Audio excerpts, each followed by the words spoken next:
Miranda Thompson's fingers drummed nervously on the steering wheel as she drove home from another exhausting activist meeting. The streetlights cast intermittent shadows across her face, their orange glow a poor substitute for the setting sun. Her mind wandered back to the passionate discussions about police reform, the stories of abuse they'd documented, the families they'd helped. The flash of blue and red lights in her rear view mirror jolted her from her thoughts. Miranda checked her speedometer. She wasn't speeding. With a sigh, she signaled and pulled over to the curb, her hands already positioned at 10 and 2 on the wheel. She'd done this dance before. Officer Rogers approached her window, his flashlight beam intentionally angled to blind her. Miranda noticed immediately that something was different about his demeanor. There was none of the professional detachment she'd experienced in previous traffic stops. His lips curled into what might have been a smile, but his eyes remained cold. "License and registration," he barked, not bothering with the usual pleasantries. Miranda reached slowly for her glove compartment, narrating her movements. "I'm getting my registration from the glove box, officer." "Just do it," Rogers snapped, his hand resting deliberately on his holster. As she opened the compartment, Rogers suddenly lunged forward, pushing her hands away. "What's this?" he exclaimed, pulling out a handgun that Miranda had never seen before. "That's not mine." Miranda's heart raced. "You just planted that. This is impossible." Rogers's smile widened. "Well, well, look what we have here, Wilson," he called to his partner. "An illegal firearm in plain sight. This is ridiculous. I'm an activist. Everyone knows me. I don't carry weapons." Miranda's voice rose with panic and anger. "Hands behind your back," Rogers ordered, already reaching for his handcuffs. The cold metal bit into her wrists as he deliberately tightened them a notch too far. The ride to the police station was silent, but Miranda could see Rogers and Wilson exchanging satisfied glances in the rearview mirror. Her mind raced. This wasn't random. They knew exactly who she was, what she did. This was payback. At the station, they led her to an interrogation room, its stark fluorescent lights highlighting the water stains on the ceiling. Miranda's eyes fixed on something even more disturbing, a bulletin board covered with photos. Her own face was there, alongside other activists she recognized from her organization. The detective who entered didn't bother introducing himself. "So, you like causing trouble for our officers, Miss Thompson?" "I want my phone call," Miranda replied firmly, fighting to keep her voice steady. "You'll get it when we're done here." "No, I'll get it now. I know my rights." Hours passed before they finally allowed her to make the call. Her sister Emma's voice was a lifeline of sanity. "Emma, they planted a gun in my car. Get me a lawyer. This is a setup." "Oh my God, Miranda." "Don't worry, I know someone. Sarah Jensen. She's handled cases like this before. Just hang tight and don't say anything else to them." As they led Miranda to the holding cell, she caught a glimpse of Rogers in the hallway. He was on his phone, speaking in low tones, but his words carried clearly through the empty corridor. "It's done. She won't be a problem anymore." Miranda watched Rogers end his call with a satisfied smirk. He turned and caught her staring, his expression morphing into something darker. The holding cell door clanged shut behind her, the sound echoing through the station like a final verdict. The cell was small, with graffiti etched into its concrete walls telling stories of previous occupants. A thin mattress lay on a metal frame, its surface stained with mysteries she didn't want to contemplate. The overhead light flickered inconsistently, creating an erratic dance of shadows. Miranda sat on the edge of the bed, her mind racing through the events of the night. The gun must have been planted while she was speaking at the meeting. They would have had plenty of time.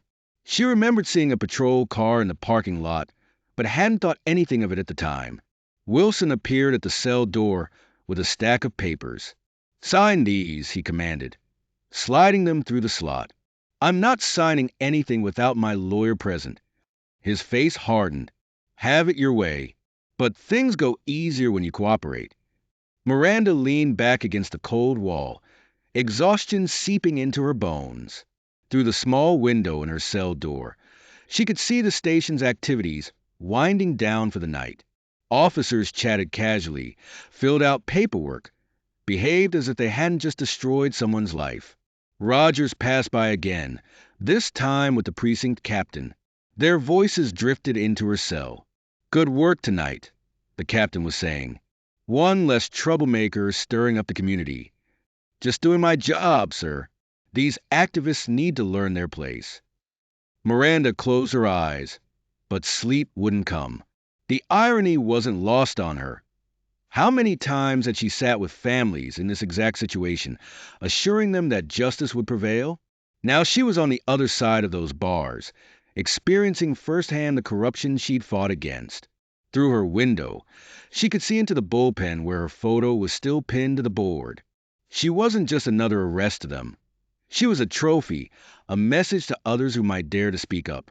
The night stretched endlessly as Miranda waited for morning, for her lawyer, for any chance to fight back against this injustice. Every sound echoed through the station.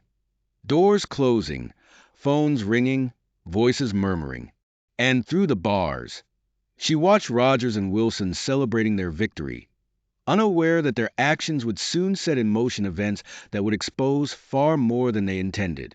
Sarah Jenkins walked through the police station's corridor, her heels clicking against the worn linoleum floor.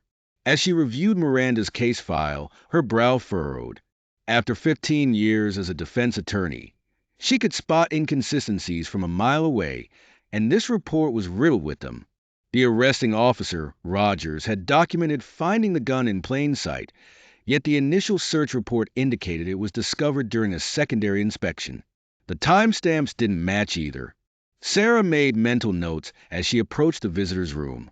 Miranda sat at the metal table, her activist t-shirt replaced by standard-issue prison garb.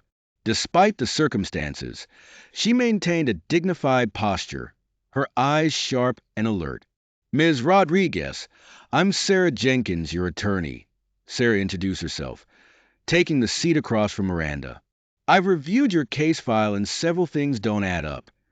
"They planted that gun," Miranda said immediately, leaning forward. "I've been documenting police brutality cases for 3 years. They've been looking for a way to shut me down." Sarah nodded, spreading the documents between them. "Your activism history is extensive. The timing of this arrest is convenient for certain parties." As they discussed the details, Sarah's concern grew.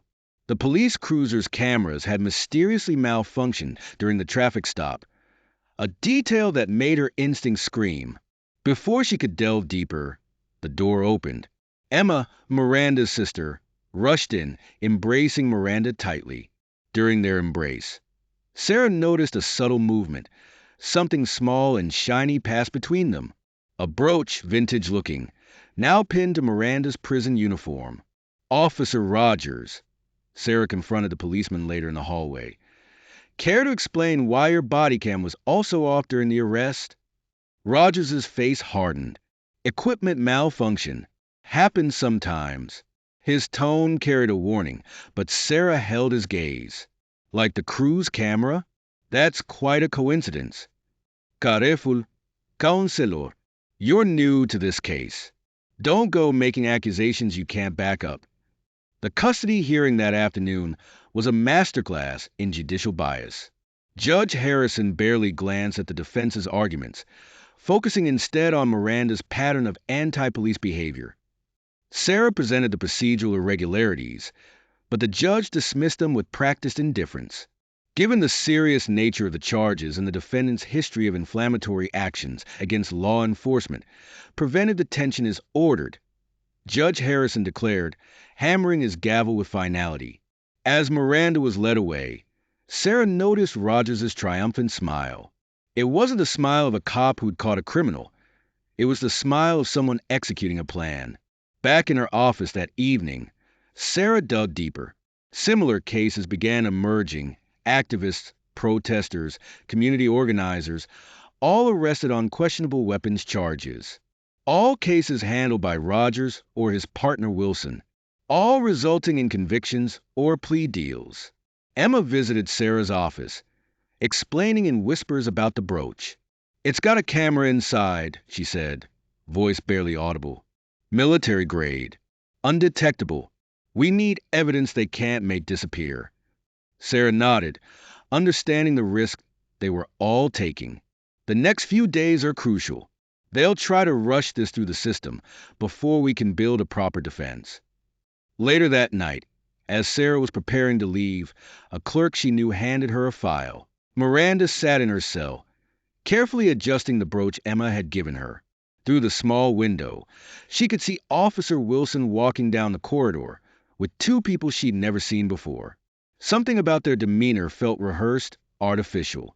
Sarah burst into the visiting room 20 minutes later, her face tense. They've brought in witnesses who claim they saw you with the gun before the arrest. What? That's impossible. Miranda leaned forward, keeping her voice low. The brooch captured every word. Two individuals, James Cooper and Maria Ramirez, both claimed they saw you handling a weapon matching the description of the one found in your car 3 days before the arrest. Miranda's stomach churned. They're lying. I've never touched a gun in my life. You know my activism is strictly nonviolent. Sarah opened her notebook, revealing photographs of the supposed witnesses. They appeared out of nowhere. Wilson brought them in this morning. Their statements are suspiciously detailed, almost identical in structure. Through the visiting room's glass partition, Miranda noticed Wilson watching them, a slight smirk playing on his lips. She adjusted her brooch again, ensuring it faced his direction. There's more, Sarah continued, sliding some documents across the table. I've been looking into similar cases. 3 other activists were arrested in the past 6 months. All traffic stops, all with planted evidence. All cases handled by Rogers and Wilson. Miranda studied the papers, her heart racing. These can't be coincidences. They're not, but everyone's too scared to talk. The last witness who came forward in one of these cases mysteriously lost their job and had to move out of state. The door opened and Wilson stepped in. Time's up, ladies. Sarah gathered her papers quickly but deliberately. I'll keep digging. Stay strong. As Miranda was led back to her cell, she heard Wilson making a phone call. Her brooch picked up fragments. Witnesses performed perfectly. Yes, sir. No one will question their credibility. Later that day, during lunch, Miranda noticed evidence boxes being moved from the storage room. Officer Rogers supervised as Wilson carried files to the shredding room. The brooch recorded their conversation. Make sure Thompson's case disappears completely, Rogers instructed. We can't risk anyone connecting the dots. What about the Martinez evidence? Wilson asked. Already taken care of. By the time anyone notices, it'll be too late. Miranda pretended to focus on her meal, but her mind raced. Thompson. She remembered that name from Sarah's files. Another activist arrested under suspicious circumstances. That evening, a new inmate arrived in the adjacent cell. Through the wall, Miranda heard her crying. The woman's story sounded familiar. Another traffic stop, another planted weapon. Sarah visited again the next morning, looking more worried than ever. Evidence is disappearing, Miranda. Files are being altered or destroyed. I tried to access Thompson's case records. They're gone. When I asked about them, the clerk said they never existed. We need to move faster, Miranda whispered, touching her brooch. I've been recording everything. Be careful. Wilson's brought in more witnesses. They're building a stronger case against you. The prosecutor is pushing for maximum penalties. A commotion in the corridor interrupted them. Through the window, they saw an older woman being dragged away by guards, screaming about corruption and frame-ups. Wilson appeared, efficiently silencing the disturbance. That's Mrs. Chun, Sarah explained. She was going to testify about seeing Rogers plant evidence in another case. Now she's being charged with disorderly conduct. Miranda watched Wilson return to his office, her brooch capturing his phone conversation. Problem handled. No, she won't be testifying. Yes, the judge is aware. Everything's proceeding according to plan. The day ended with Miranda alone in her cell, carefully reviewing the day's recordings. Through her small window, she could see Rogers and Wilson in the parking lot, sharing a celebratory cigarette. Their laughter echoed through the empty corridor. Sarah found a hidden folder containing surveillance photos of Miranda dated weeks before her arrest. The discovery of the surveillance photos changed everything. These weren't random snapshots. They showed Miranda at activist meetings, grocery shopping, visiting her sister. Each photo was meticulously dated and annotated. They had been watching her, planning this for weeks. Look at this notation. Sarah pointed to scribbled writing on the back of one photo. Subject maintains routine schedule. Optimal interception point identified. She spread more photos across the table. They mapped your entire life, Miranda. They knew exactly where and when to stop you. Miranda studied a photo of herself, leaving a protest planning meeting. This was taken from inside a vehicle. They had undercover officers following me. The brooch captured the sound of footsteps approaching. Sarah quickly gathered the photos as Officer Wilson entered the room. He paused, his eyes lingering on a partially visible photograph. Finding everything you need, counselor? His tone was light, but his eyes were hard. Just reviewing case materials, officer, Sarah replied smoothly, sliding the folder into her briefcase. After Wilson left, Miranda leaned closer. There has to be more evidence like this. They wouldn't have destroyed everything. I'll check other precincts' records, Sarah whispered. They might have slipped up, filed duplicates somewhere else. That night, Miranda lay awake, listening to the conversations in the corridor. Her brooch picked up fragments of a heated discussion between Rogers and another officer she didn't recognize. The lawyer's getting too close, the unknown voice said. She's requesting records from the 4th precinct. Handle it, Rogers replied. We can't risk those files surfacing. And get someone to check her office. Make it look like a break-in. The next morning brought news of a suspicious fire at the courthouse archives. Electrical malfunction. The official report claimed, but Sarah knew better. The timing was too convenient. Miranda watched from her cell as more evidence boxes disappeared. More witnesses suddenly changed their stories or disappeared altogether. But with each passing day, her brooch collected more damning conversations, more proof of the conspiracy. The web of corruption was larger than they had imagined, reaching into every corner of the justice system. But now they had proof, recorded conversations, documented patterns of surveillance, and a growing list of similar cases that couldn't be ignored. Sarah worked tirelessly, building their defense while staying one step ahead of those trying to stop her. And Miranda kept recording, the small brooch capturing every incriminating word, every suspicious meeting, every piece of the puzzle they needed to expose the truth. Through her cell window, Miranda watched as another activist was brought in, head held high despite the obvious frame-up. The system was broken, but they finally had the tools to prove it. The brooch continued recording, collecting evidence that would soon bring the whole corrupt structure crashing down. Sarah spread the case files across her desk, her eyes scanning through similar cases from the past 5 years. Each folder told the same story. Activists arrested on suspicious charges, always during routine police stops, always with planted evidence. The pattern was becoming clearer, but proving it would be another matter entirely. Her phone buzzed. An unknown number.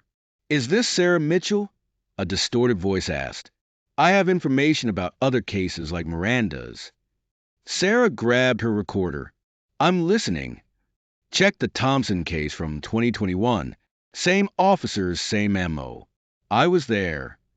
The line went dead. Meanwhile, at the detention center, Miranda adjusted her brooch carefully as 2 guards passed by her cell.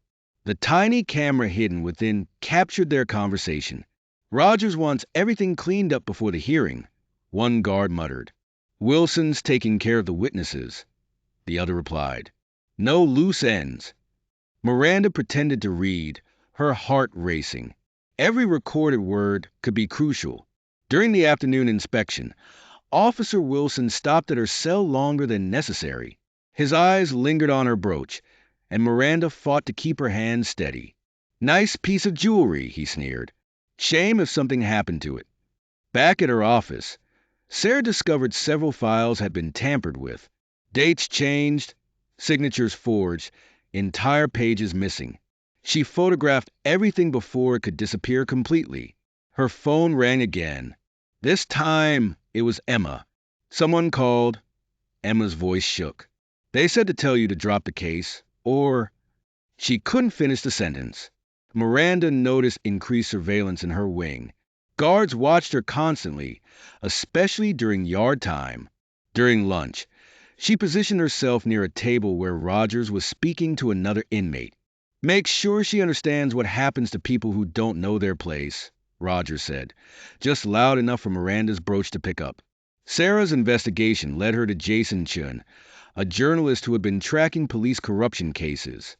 They met in a quiet cafe far from the courthouse. "I've been following similar cases for months," Chun said, showing her his notes. "But everyone's too scared to go on record."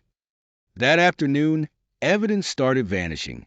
The logbook from the night of Miranda's arrest disappeared. Security footage from the police station became corrupted. Sarah documented each missing piece, building a pattern of obstruction. During a cell inspection, Miranda's heart stopped as a guard roughly handled her belongings. The brooch slipped from its hiding place, landing by her feet. She managed to kick it under her bed before anyone noticed. Chun called Sarah late that night. "Someone broke into my house," he said, his voice shaking. "They left photos of my kids at school. I'm sorry, but I can't help anymore." Working late, Sarah connected Rogers to 3 previous cases involving activist arrests. All 3 victims had eventually pleaded guilty under suspicious circumstances. All 3 had reported evidence tampering. Miranda lay awake in her cell, listening to the night guards discussing something that made her blood run cold. "The captain wants all records from that night cleaned up," one said. "No traces." "What about the dash cam footage?" "Already handled. Nothing left to find." Sarah received a call from Judge Henderson's chamber. The voice on the other end was apologetic but firm. "The hearing date has been moved up. You have 3 days to prepare your defense." That evening, Miranda heard Rogers on his phone outside her cell. "Everything's on schedule," he said. "The judge is on board. This ends next week." Sarah sat in her office, surrounded by scattered evidence of corruption, when a manila envelope was slid under her door.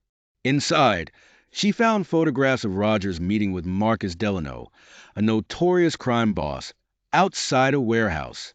A note attached read, "There's more where this came from." Sarah's hands trembled as she examined the photos.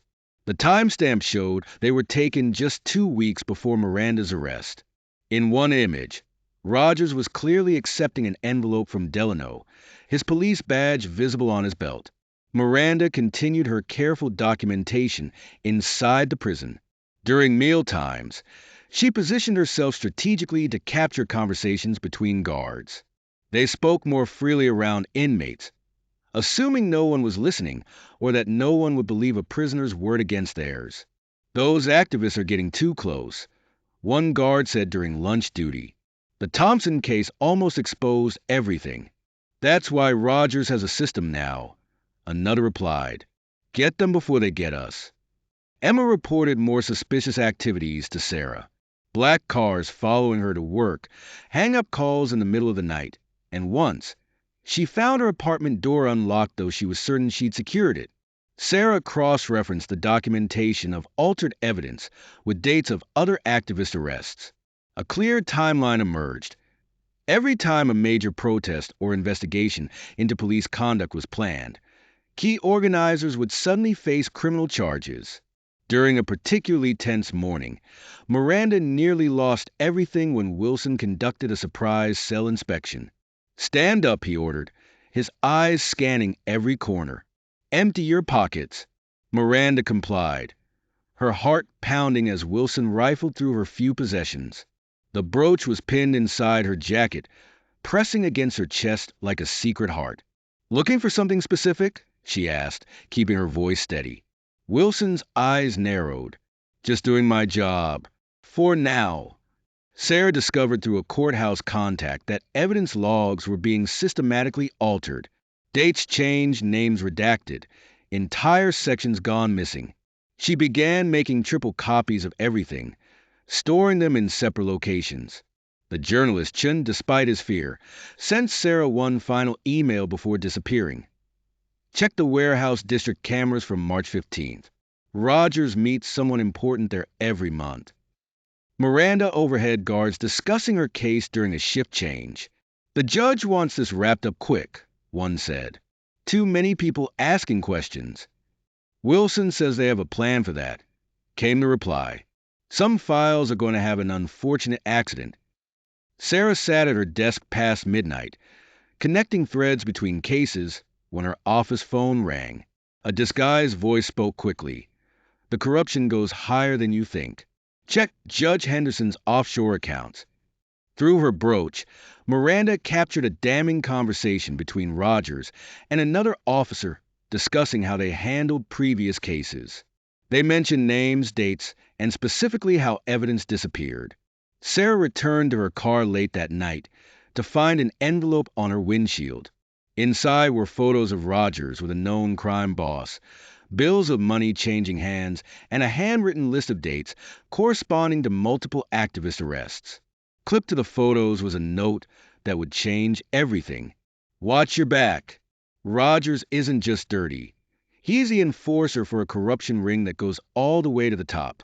Sarah stared at the photograph spread across her desk, her hands trembling slightly. The images showed Officer Rogers in various meetings with Antonio Vasquez, a notorious crime boss who had managed to evade prosecution for years. The anonymous envelope had arrived that morning, and she knew immediately this case was bigger than she had imagined. Miranda sat in her cell, carefully adjusting the brooch Emma had given her. The tiny camera had already captured several incriminating conversations, but she needed more. Through the bars, she noticed Officer Martinez watching her with an unreadable expression. Unlike the others, he had never shown hostility towards her. The sound of footsteps echoing through the corridor made Miranda quickly pretend to be reading. Emma had reported being followed on her way to work, and the tension was mounting. As Miranda glanced up, she saw Martinez approaching her cell. "Lunch time," he said quietly, sliding the tray through the slot. Then, almost imperceptibly, he added, "Be careful who you trust, but know not everyone here is corrupt." Meanwhile, Sarah was discovering disturbing patterns in the courthouse records. Document after document showed irregularities in cases involving activists, all presided over by Judge Harrison. The same names kept appearing: Rogers, Wilson, and a handful of other officers. Miranda managed to record a crucial conversation that evening. Two guards were discussing the cleanup operation near her cell, unaware of the brooch's capabilities. "Harrison wants it all gone by next week," one said. "Can't have any traces when the feds start sniffing around." Sarah's phone buzzed. Another warning to drop the case. This time, the threat was more explicit. A photo of her leaving her apartment that morning.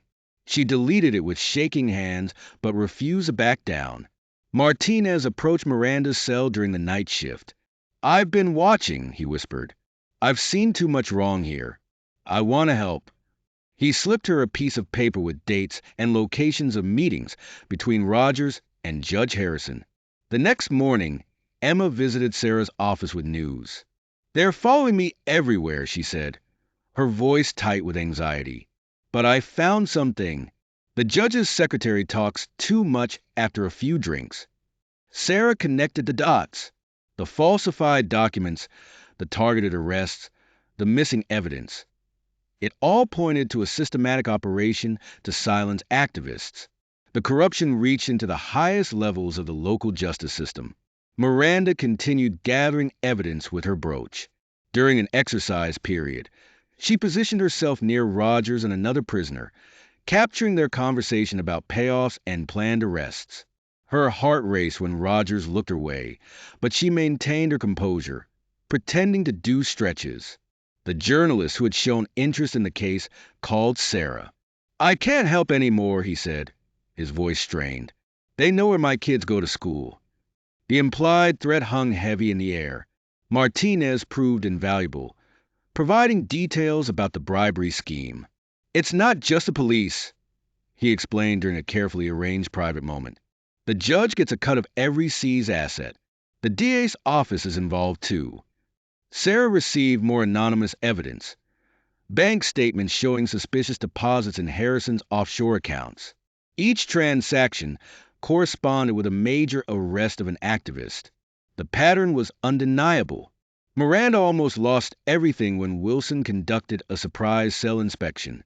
The brooch slipped from its hiding place, but Martinez created a distraction at the crucial moment, allowing her to secure it again. The phone call came late that night.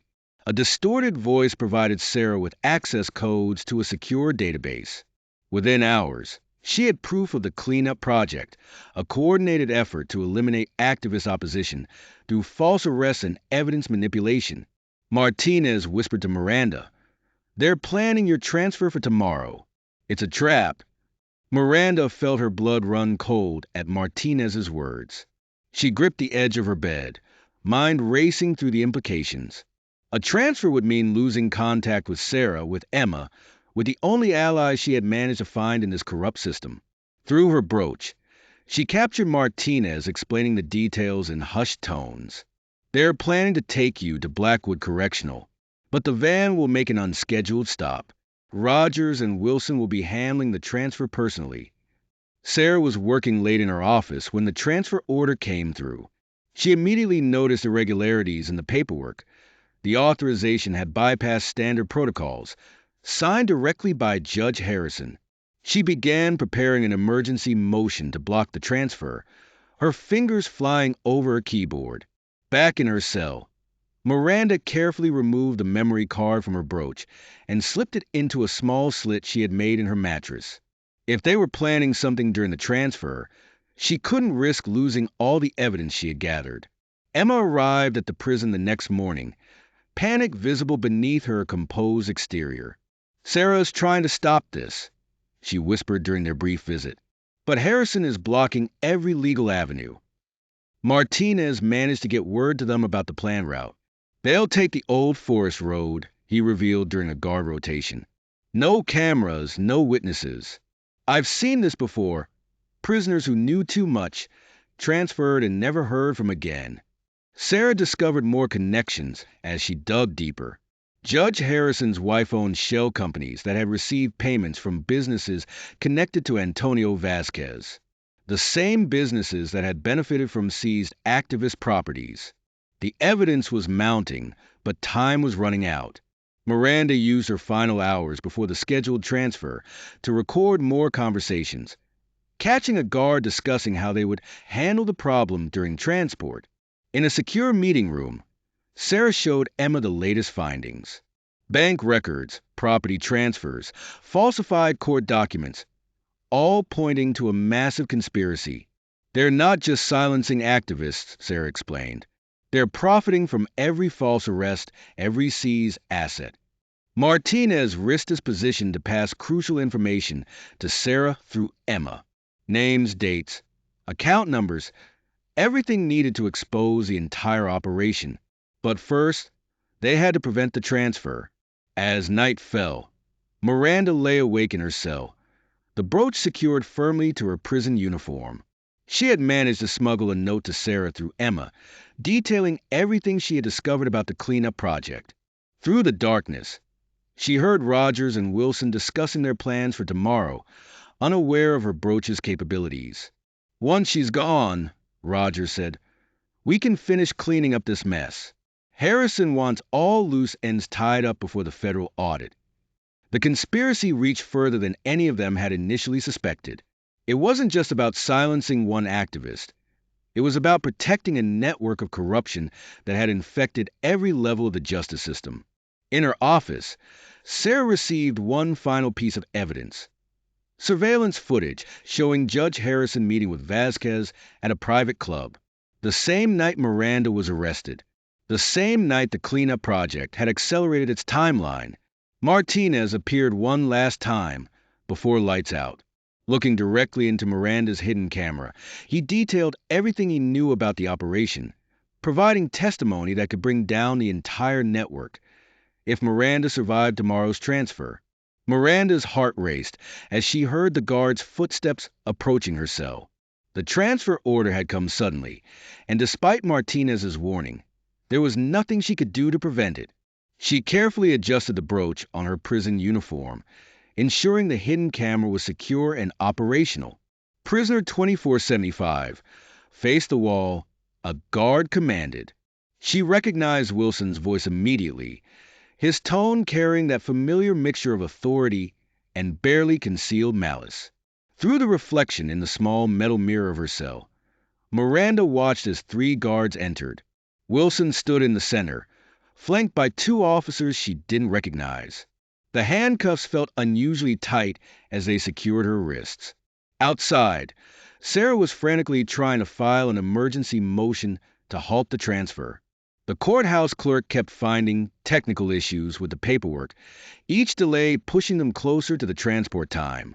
"You know this isn't standard procedure," Sarah argued with the supervising officer. "A transfer order requires 48-hour notice to counsel." The supervisor merely shrugged. Emergency protocols. Security concerns. In the prison's processing area, Martinez managed to slip close to Miranda during the documentation process. "Route 27, he whispered while pretending to check her restraints. "They're planning to take the old highway section." Miranda felt her throat tighten. Route 27 was notorious for its abandoned stretches since the new highway opened, perfect for a routine transfer gone wrong. The transport van waited in the loading bay, its dark interior promising nothing good. Wilson roughly guided her inside, making sure her shoulder hit the doorframe. "Oops," he smirked. "Watch your step." The journey began in tense silence. Miranda counted the turns, matching them against her mental map. When they turned onto Route 27, her suspicions were confirmed. The van slowed, then pulled onto a service road. "Technical problem," Wilson announced, killing the engine. "Need to check something." The door opened, and Miranda found herself being dragged out into the darkness.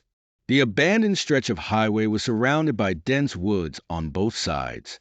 No witnesses, no cameras, no help. "So," Wilson circled her like a predator, "still feeling righteous about your activism? Still think you can change the system?" Miranda remained silent, the brooch capturing every word, every movement. Suddenly, headlights appeared in the distance. Wilson cursed, reaching for his radio. Before he could call in, 2 police cruisers emerged from the darkness, their lights flashing. "Step away from the prisoner," a commanding voice boomed through a megaphone. Martinez's contacts had come through. The backup he'd arranged arrived just in time, led by officers from internal affairs who had been monitoring the situation. The look of shock on Wilson's face turned to rage as he realized his plan had fallen apart. Miranda watched as he and his accomplices were disarmed and questioned, their excuses about a routine vehicle check falling apart under scrutiny. Sarah arrived minutes later, her car skidding to a halt on the gravel. She rushed to Miranda's side, already documenting everything on her phone. "Are you okay? Did they hurt you?" "I'm fine," Miranda assured her, feeling the weight of the brooch against her chest. "And I think we just got more evidence than we could have hoped for." The return journey to the original prison facility was made in a different vehicle, this time with legitimate officers and proper documentation. Miranda caught glimpses of Wilson and his colleagues being led away in handcuffs, their roles suddenly reversed. Back in her cell, Miranda carefully removed the brooch, knowing its footage would be crucial. She had survived their attempt to silence her, but something in Wilson's final angry glance told her this wasn't over. As she reviewed the day's events in her mind, she played back the conversations she'd captured. Among the threats and posturing, there had been something else, a casual mention that made her blood run cold. Upon returning to her cell, Miranda discovered in her recordings a mention of Project Cleanup involving the highest ranks of the judiciary. The phrase echoed in the recording as Miranda replayed it carefully. Project Cleanup will take care of all loose ends, right up to the Chief Justice's office. The voice belonged to one of Wilson's accomplices, spoken in what they thought was a private moment during the failed transfer. She sat on her narrow bed, processing the implications. This wasn't just about corrupt cops anymore. It reached into the highest chambers of justice itself. The brooch had captured something far more dangerous than she'd anticipated. Through her cell window, Miranda watched the evening shift change. Martinez passed by, subtly nodding to indicate he'd ensure the recording would reach Sarah. They had developed an intricate system of signals and drops over the past weeks, necessary in a place where every conventional communication channel was compromised. That night, sleep proved elusive. Miranda lay awake, thinking about how a simple traffic stop had unraveled into a conspiracy that threatened the entire justice system. The mention of Project Cleanup explained why judges had been so quick to deny her appeals, why evidence kept disappearing, why witnesses suddenly changed their stories. She thought about Sarah, out there piecing together the puzzle, and Emma, who had somehow known exactly what they'd need when she gave Miranda the brooch. Her sister had always been the pragmatic one, planning 3 steps ahead. A guard's flashlight beam swept across her cell during routine checks. Miranda closed her eyes, pretending to sleep, all while her mind raced with possibilities. Tomorrow, she would need to find a way to warn Sarah about the scope of what they'd discovered. The term Project Cleanup needed to be investigated before those involved realized their slip-up had been recorded. The sound of distant doors clanging shut echoed through the cell block. Somewhere in the darkness, wheels of justice were turning. But now Miranda knew just how rusted and corrupted those wheels had become. She touched the brooch gently, this small piece of metal and circuitry that had become her most powerful weapon in a fight that grew larger by the day. The morning sun barely penetrated the prison's narrow windows as Miranda sat on her bed, carefully adjusting the brooch on her jumpsuit. The tiny red light had become a familiar comfort, a silent witness to the corruption she was gradually exposing. Through the past weeks, she had collected over 20 hours of damning conversations, each one adding another piece to the puzzle. Sarah spread documents across the visitor room table, her usually neat appearance showing signs of exhaustion. "The pattern goes deeper than we thought," she whispered, sliding a photograph across the table. "Look who's standing behind Judge Harrison at his daughter's wedding." Miranda's hands trembled as she recognized Rogers, dressed in a tuxedo, sporting the same smug smile he had worn during her arrest.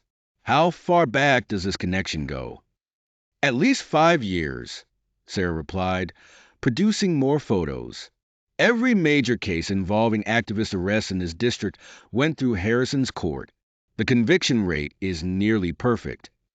Through the brooch, Miranda captured their conversation while pretending to examine the photos.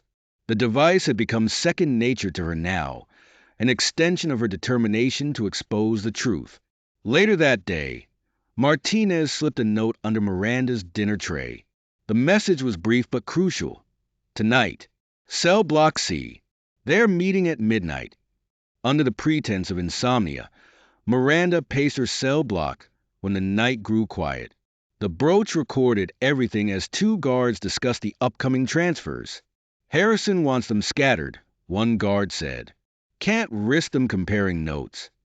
"What about the Martinez problem?" the other asked. "Being handled. By next week, he'll be working in another state if he knows what's good for him." Sarah's investigation had uncovered a network of similar cases across 3 counties. Activists, protesters, and community organizers, all arrested on questionable charges, all processed through specific courts, all facing maximum sentences. The pattern was too precise to be coincidental. In her office, Sarah received an unexpected visit from a clerk who worked in Judge Harrison's chamber. The young woman nervously handed over a USB drive. "I can't be involved," she whispered. "But these records, they're not right. The dates have been changed, evidence logs altered. I've watched it happen for months." Meanwhile, Emma faced her own battles outside. Following up on Sarah's leads, she discovered a pattern of surveillance on activist groups dating back years. Photos, reports, detailed dossiers, all pointing to a systematic operation to silence dissent. Miranda's cell became command central for their investigation. Using the brooch, she documented conversations between guards, collected snippets of phone calls, and recorded suspicious meetings in the prison yard. Each piece of evidence was carefully coded and passed to Sarah during their visits. The breakthrough came when Miranda captured a late-night conversation between Rogers and Wilson in the prison corridor. They discussed the cleanup operation in detail, unaware of the recording device mere feet away.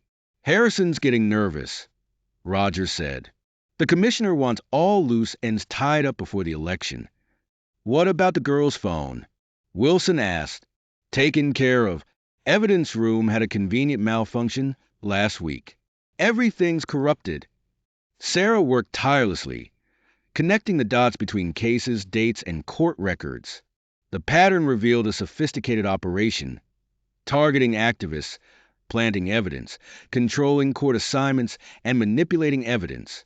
Behind it all, a network of corrupt officials protecting their interests.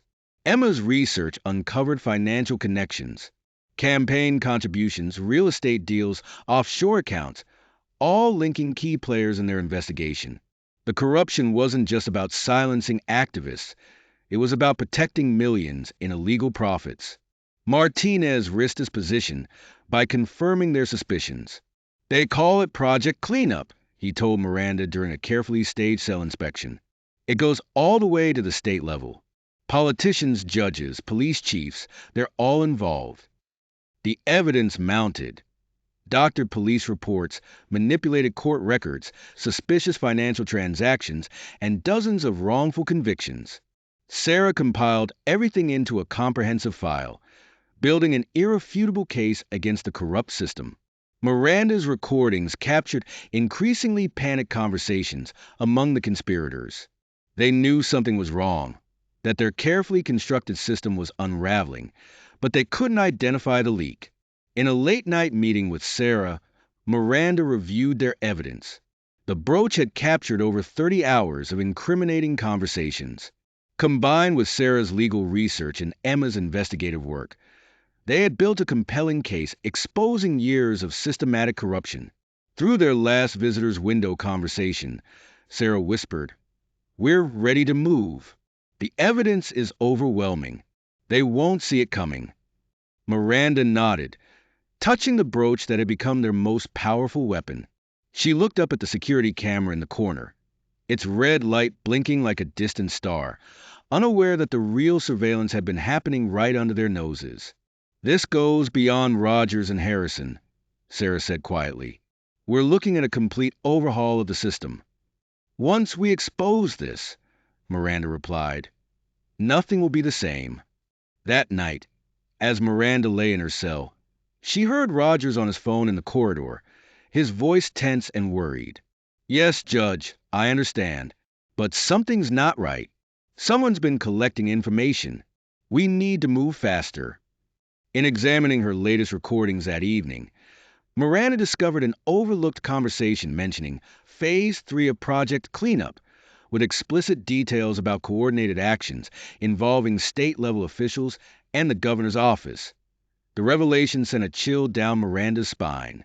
The recording continued, revealing a complex web of corruption that reached the highest levels of state government. Roger's voice, usually confident and commanding, showed traces of fear as he discussed contingency plans with an unknown superior. "The governor's aide is getting nervous," Roger said in the recording. "If this gets out, the whole operation collapses. Not just here, everywhere." Miranda carefully documented each name mentioned, each location discussed. The Project Cleanup wasn't just about silencing activists. It was a systematic operation to protect powerful interests across the state. Real estate developments, private prison contracts, environmental violations, all connected through a network of corrupt officials. Sarah's late night research corroborated every detail. Campaign finance records showed suspicious patterns of donations. Construction permits were fast tracked through specific offices. Environmental impact. Studies mysteriously disappeared when certain companies were involved. Through the brooch, Miranda captured a crucial conversation between two senior guards discussing the upcoming state audit. They're moving the sensitive files tonight, one said. Everything about Project Cleanup goes to the secure facility upstate. Emma, working her connections in activist circles, uncovered similar patterns in neighboring counties. The same judges, the same officers, the same charges, a coordinated effort to silence anyone who threatened their operations. Martinez risked everything by smuggling out copies of internal transfer orders. The documents proved that prison administrators were deliberately separating activists, preventing them from comparing notes or building cases against the system. In her cell that night, Miranda reviewed the evidence they'd gathered. The pieces fit together perfectly now. A vast conspiracy spanning years, involving hundreds of officials, all orchestrated to protect billions in illegal profits. Through her tiny window, she watched as a convoy of unmarked vehicles arrived at the prison. Men in suits carried boxes of documents to the waiting trucks. Miranda's brooch recorded everything, including the license plates and faces of everyone involved. Sarah's voice trembled with excitement during their next meeting.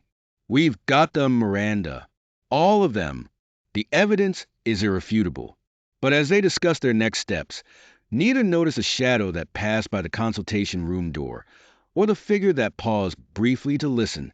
Later that night, Rogers made another call from the corridor. The words he spoke would change everything.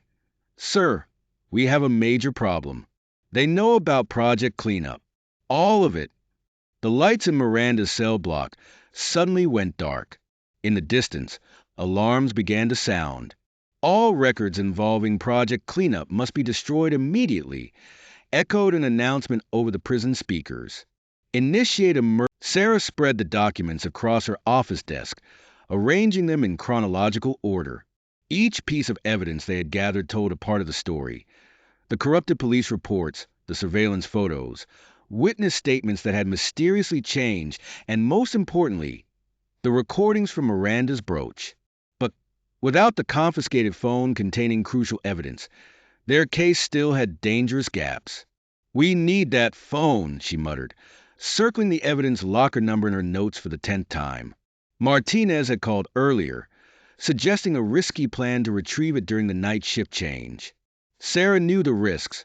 If caught, Martinez would lose more than his job, and their entire case could crumble. Across town, Emma sat rigid in an interrogation room, Officer Wilson's imposing figure looming over her. "Your sister's quite the troublemaker," he sneered, tapping his fingers on the metal table. "Would be a shame if her little sister lost her teaching job over this mess." Emma's hands trembled slightly, but her voice remained steady as she replied, "Are you threatening me, Officer Wilson?"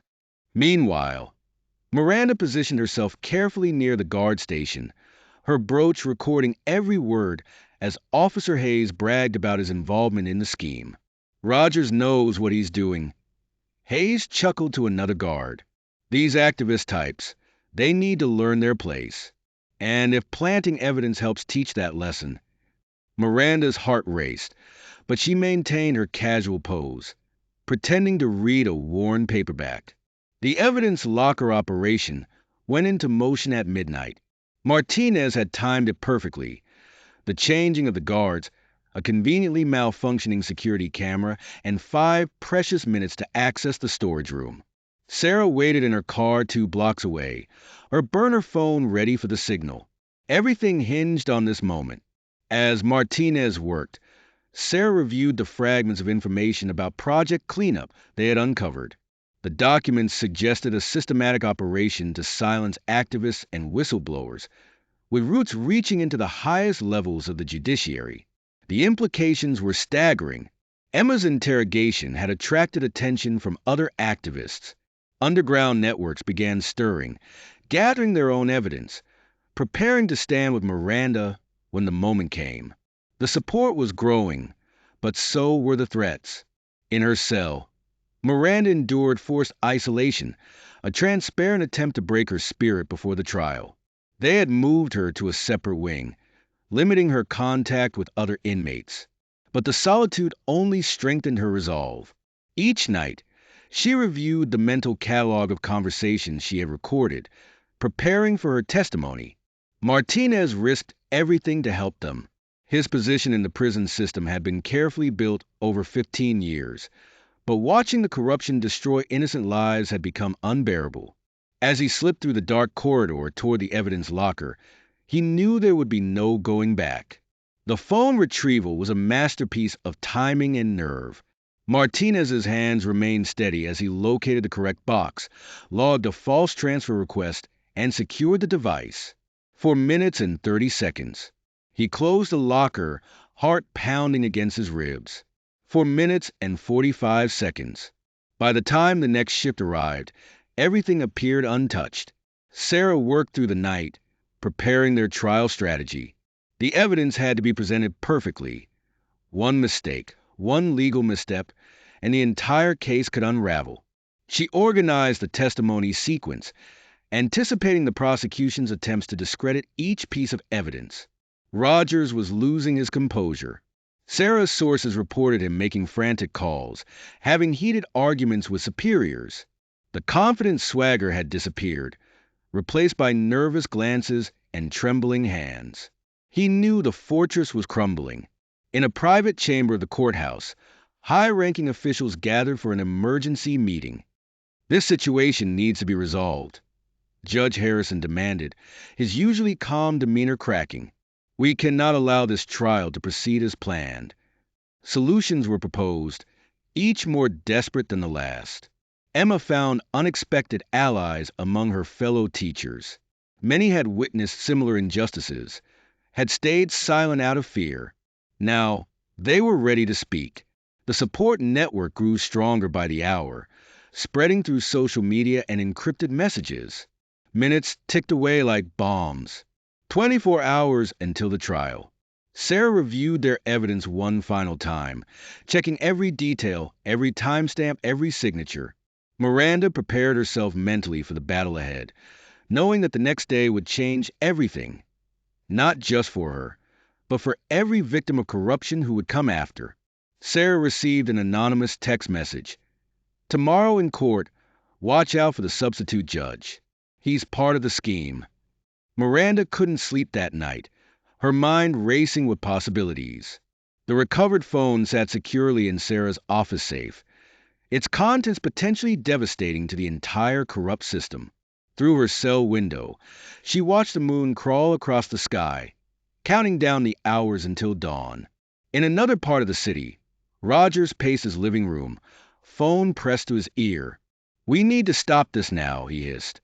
If those recordings get played in court, the voice on the other end cut him off sharply. It's being handled. The judge knows what to do. Sarah worked methodically through the evidence, cross-referencing times and locations.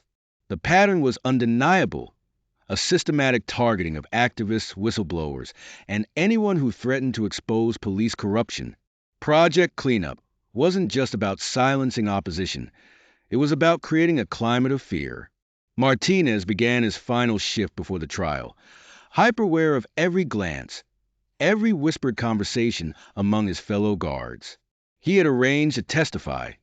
His testimony would corroborate the recordings, providing the human context the jury needed. The risk to his career, his safety, meant nothing compared to the importance of the truth. Emma spent the night organizing supporters. Dozens would attend the trial, a silent show of strength. She coordinated with other activist families, sharing stories, building a network that would outlast a single case. Their message was clear: no more silence, no more fear. As midnight approached, Sarah received another troubling piece of information. The originally assigned judge had called in sick, convenient timing that set off immediate alarm bells. His replacement's name sent her diving into court records, revealing a pattern of decisions favoring police in misconduct cases. The prosecution's files, obtained through legal discovery, revealed their strategy. They would attack Miranda's credibility, paint her as an attention-seeking radical. But they didn't know about the phone, about Martinez, about the network of witnesses ready to step forward. Sarah allowed herself a small smile as she finalized her opening statement. In the pre-dawn hours, a janitor found Rogers in the evidence room, claiming to be conducting a routine review. The security footage would later show him leaving empty-handed, his frustration visible in every movement. The crucial evidence had already been secured elsewhere. Miranda watched the sunrise through steel bars, touching the brooch that had become her silent weapon against injustice. In a few hours, she would face her accusers, armed with truth and technology. The system had chosen her as a target, never suspecting she would become their undoing. The courthouse began stirring to life. Reporters gathered on the steps, their presence ensuring that whatever happened inside would not remain hidden. Sarah arrived early, carrying a briefcase heavy with evidence and responsibility. The time for preparation was over. Now, justice would depend on execution, courage, and the power of irrefutable truth. Miranda's heart pounded as the courthouse loomed before her, its stone columns casting long shadows in the morning light. The day she had been waiting for had finally arrived, but the tension in the air was palpable. Sarah walked beside her, briefcase clutched tightly, her eyes scanning the crowd gathering at the courthouse steps. Inside, the corridors buzzed with whispers and sideways glances. Miranda noticed several unfamiliar faces in suits, their expressions too focused, too intent. Sarah noticed them too, her grip tightening on Miranda's arm as they passed. "Remember," Sarah whispered, "everything we prepared for comes down to this moment." The courtroom fell silent as they entered. Miranda's stomach lurched when she saw the substitute judge taking his seat, his eyes cold and calculating as they swept across the room. Officer Rogers sat at the prosecution table, his usual smug expression firmly in place, though Miranda noticed his fingers drumming nervously on the wooden surface. The prosecution's opening statement was a masterpiece of misdirection. They painted Miranda as a dangerous activist with an agenda against law enforcement, someone who had finally crossed the line from protest to criminal action. The prosecutor's words were smooth, practiced, but Sarah had prepared them for this. When Sarah stood for the defense's opening, the change in the room was electric. She began methodically, pointing out inconsistencies in the police report that even the most law enforcement-friendly juror couldn't ignore. The substitute judge interrupted frequently, his interventions becoming more desperate with each point Sarah scored. "Your Honor," Sarah said, her voice steady despite the judge's obvious hostility, "I would like to present evidence that will definitively prove my client's innocence." The moment the brooch recordings began playing, chaos erupted in the courtroom. Roger's face drained of color as his own voice filled the room, discussing plans to plant evidence and silence witnesses. The judge attempted to stop the playback, citing procedural issues, but Sarah had anticipated this. "These recordings were legally obtained," she announced, producing the necessary documentation. "And they're just the beginning." What followed was a parade of revelations that shattered the prosecution's case. Former victims of similar frame jobs began standing up in the gallery, identifying themselves. Roger's composure cracked entirely when Sarah produced the recovered phone, its contents devastating to the prosecution's narrative. "This isn't just about one wrongful arrest," Sarah declared, her voice rising with controlled passion. "This is about a systematic abuse of power that has terrorized innocent citizens for years." The public gallery erupted in murmurs as more evidence emerged. Documents showing patterns of targeted harassment, testimony from other officers about the cleanup project, and financial records suggesting corruption reaching into the highest levels of the department. The substitute judge's attempts to maintain control became increasingly desperate. He tried to declare certain evidence inadmissible, but Sarah had prepared alternate routes for each piece of testimony. His face grew redder with each failed attempt to derail the proceedings. Miranda watched as Rogers shifted uncomfortably in his seat, his eyes darting between the exits and his former colleagues. The facade of the respected officer crumbled with each new revelation. When Sarah presented the financial records linking him to suspicious payments, he looked like he might be sick. The gallery had grown larger as word spread through the courthouse. Other judges and lawyers slipped in to watch the proceedings, their expressions ranging from shock to grim satisfaction. Miranda recognized faces from her activist days, now sitting alongside curious courthouse staff and members of the press who had caught wind of the unfolding drama. Sarah saved her most devastating evidence for last. Security camera footage from another precinct showed Rogers and Wilson discussing their plan to target Miranda, unaware they were being recorded. The timestamp proved the conspiracy predated Miranda's arrest by weeks. The prosecution's case lay in ruins. Their attempts to discredit the evidence only served to highlight the depth of the corruption.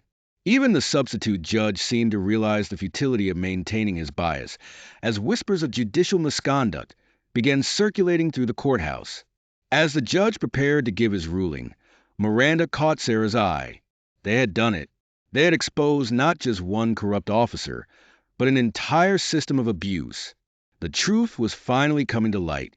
Roger stood abruptly from his seat, his chair scraping loudly across the floor. "If I'm going down," he announced, his voice cracking with desperate rage, "I'm not going down alone." The courtroom froze at Roger's outburst. He pulled out a folded stack of papers from his jacket, hands shaking. "I have signed affidavits," he spat, "documenting every bribe, every order, every judge and commissioner involved in the cleanup project, including you, Your Honor." The substitute judge's gavel crashed down. "Officer Rogers, you are out of order." But Rogers was beyond caring. Years of carefully maintained corruption were crumbling around him, and he was determined to tear down every wall on his way out. He began reading names, dates, amounts. Each revelation sent shock waves through the courtroom. Sarah quickly motioned for her assistant to record everything. Miranda watched as respected officials squirmed in their seats, some quietly slipping out of the gallery. The court reporter's fingers flew across her keyboard, capturing every damning word. "August 15th, Rogers continued, his voice growing stronger with each revelation. "Judge Harrison authorized the falsification of evidence in the Thompson case. September 3rd, Commissioner Brooks ordered the surveillance of targeted activists, using department resources for personal vendettas." The bailiffs looked uncertainly between Rogers and the judge, waiting for orders to restrain him. But the judge sat paralyzed, his own name having appeared multiple times in Rogers' confessions. Miranda felt a strange sense of vindication as Rogers continued his explosive testimony. Every name he mentioned connected another that in the vast conspiracy she and Sarah had begun to uncover. The corruption went deeper than even they had suspected. More people were entering the courtroom now, drawn by the commotion. Among them, Miranda spotted several high-ranking police officials, their faces ashen as they realized the extent of the exposure. Wilson, who had been sitting in the back, attempted to leave but found his path blocked by Martinez and several other officers who had sided with the truth. Sarah stood, her voice cutting through the chaos. "Your Honor, in light of these new revelations, I move for an immediate dismissal of all charges against my client and request a formal investigation into every individual named in Officer Rogers' testimony." The substitute judge, now visibly sweating, looked around the packed courtroom. Journalists were already typing frantically on their phones, and several senior judges had appeared in the doorway. He knew his next words would either damn or save him. "In light of the evidence presented," he stammered, "and the testimony just heard, this court has no choice but to—" He paused, then seemed to deflate entirely. "All charges against Miranda Carter are hereby dismissed. Bailiffs, please take Officer Rogers into custody. And," he added quietly, removing his robes, "myself as well." The courtroom erupted in a mix of cheers and shocked gasps. As Rogers was led away in handcuffs, he locked eyes with Miranda one last time. The arrogance was gone, replaced by something that looked almost like respect. Sarah gathered their materials, while Miranda hugged her sister Emma, who had pushed through the crowd to reach her. The courthouse was in chaos as more arrests were being made, but Miranda barely noticed. She was free, and more importantly, the truth was finally free as well. The courtroom fell silent as Judge Harrison cleared his throat. Miranda's heart pounded against her chest as she stood, her fingers instinctively touching the brooch that had become both her shield and sword. Sarah squeezed her hand under the defense table. Based on the overwhelming evidence presented, this court finds Miranda Chin not guilty of all charges. The gallery erupted in cheers. Emma's tears flowed freely as she hugged the activists around her. But before the judge could finish, Officer Rogers shot up from his seat, his face contorted with rage. "You want justice?" he snarled. "Let's talk about real justice. About Judge Peterson's offshore accounts. About Captain Miller's deals with the cartels. About every single piece of evidence that disappeared under Chief Warren's watch." Two bailiffs moved toward Rogers, but he kept talking, spilling secrets that had festered for years. Names, dates, operations. Everything tumbling out in a desperate cascade of revelations. Miranda watched as the man who had tried to destroy her life inadvertently handed her the keys to dismantling the entire corrupt system. Within hours, arrest warrants were being served across the city. Miranda stood on the courthouse steps, breathing free air for the first time in months. Emma ran to her, enveloping her in a fierce embrace that spoke of sleepless nights and endless worry. "I never lost faith," Emma whispered. "Not for a second." Sarah joined them, clutching a stack of papers that had already become the foundation for multiple investigations. Reporters swarmed around them, but Miranda felt only peace. The nightmare was over. In the weeks that followed, Miranda channeled her energy into creating the Justice Reform Alliance, a nonprofit dedicated to helping victims of police corruption. She converted an old warehouse into offices, the walls soon covered with case files and success stories. Martinez, now promoted to Internal Affairs investigator, became a regular visitor, bringing cases that needed attention. His integrity during the investigation had earned him not just a promotion, but the respect of officers working to clean up the department. During the first official meeting of the Alliance, Miranda stood before a room packed with survivors, activists, and allies. "Our experience isn't just a story of injustice," she declared. "It's a blueprint for change. Each of us here represents countless others still fighting. Together, we're not just seeking justice, we're redefining it." Wilson's arrest proved particularly satisfying. As Miranda watched him being led away in handcuffs, he finally showed something she'd never seen before: fear. The man who had terrorized so many now faced the consequences of his actions, his carefully constructed world of corruption crumbling around him. Emma took charge of the Alliance's outreach program, turning her marketing expertise into a powerful tool for advocacy. Under her guidance, they created a network of support spanning the entire state, connecting victims with resources and legal aid. Sarah's reputation soared after the case. Law firms courted her with lucrative offers, but she chose to stay connected to the cause, serving as the Alliance's legal advisor. Her office in the renovated warehouse became a beacon of hope for those fighting similar battles. System-wide reforms began taking shape.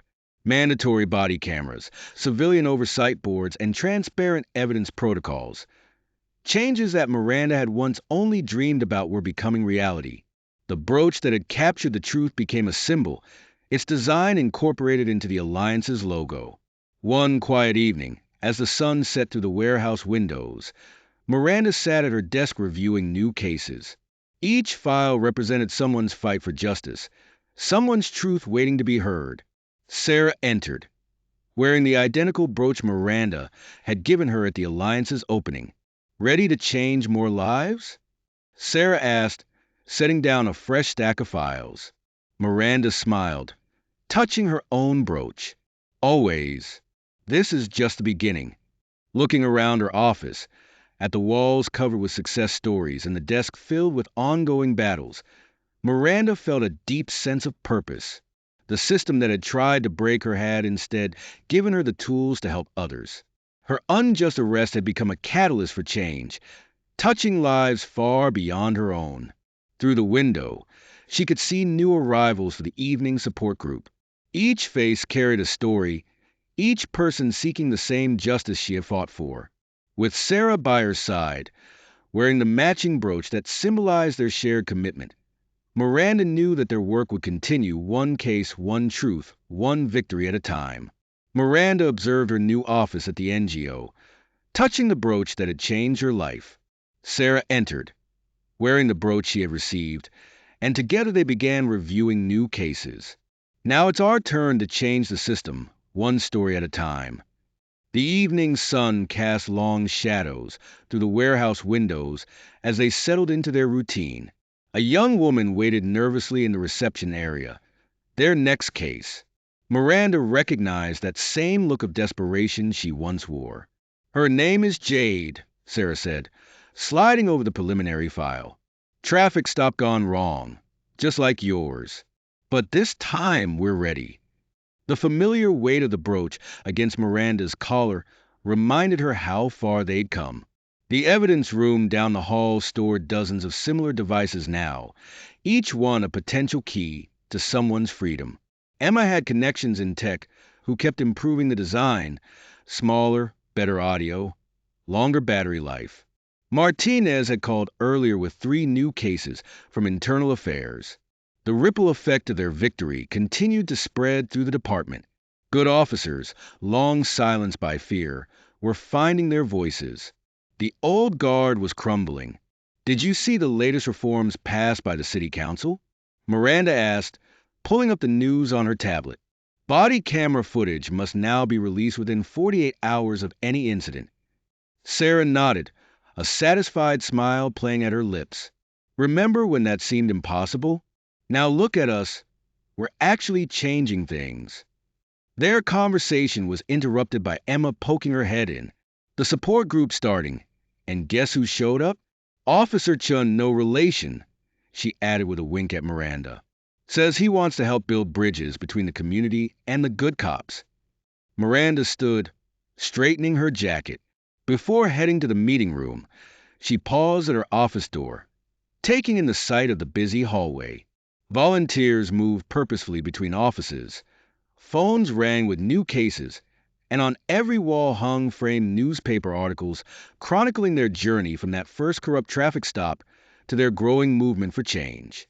You know, she said to Sarah, sometimes I think about that night, about Rogers and his smug smile. He thought he was ending my activism. Instead, he gave us all this. Sarah joined her at the door, their matching brooches catching the last rays of sunlight. Shall we go show Jade that she's not alone? Together, they walked toward the meeting room, where new stories waited to be heard, new battles waited to be fought, and new victories waited to be won. The system hadn't changed overnight, but day by day, case by case, they were building something powerful, a community of survivors turned warriors, each one carrying forward the legacy of that first small brooch that dared to capture the truth. Through the window of the meeting room, they could see faces both familiar and new, all gathered with purpose. The revolution they'd started wasn't loud or violent. It was methodical, relentless, and unstoppable, just like the truth they fought to protect, one story at a time.